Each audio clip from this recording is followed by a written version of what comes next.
Hi guys, welcome back to my channel.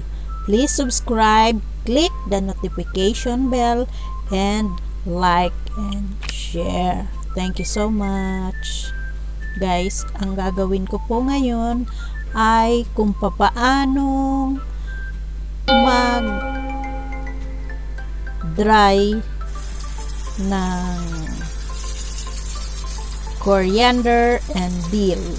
I-dry natin siya sa microwave oven in AC way, but it takes time to make it. So guys, please watch until the end so that if may matutunan kayo, salamat. If wala din kayong matutunan, sorry, I will try it in anytime.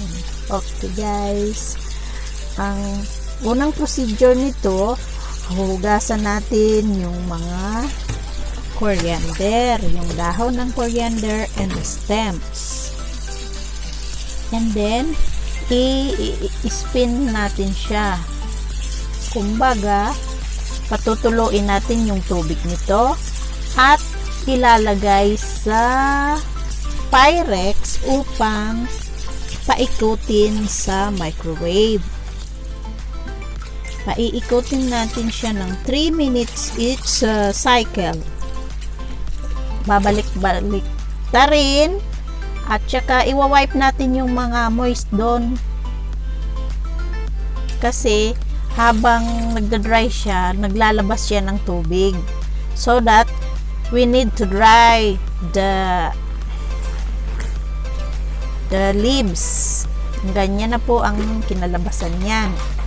Pag binungkal mo siya, merong tubig dyan na namumuo dyan sa ilalim ng mga dahon. Ingat lang po guys, kasi yan, mainit yan. Pati yung Pyrex, mainit yan. Kaya makakapaso to. Kaya see to it na meron kayong tong or pot holder na makakaiwas kayo sa na mapaso. Yan, ganun po yan. Pagka matagal na, lalo siyang iinit. Pati yung Pyrex, hindi ko na nga mahawakan yan eh.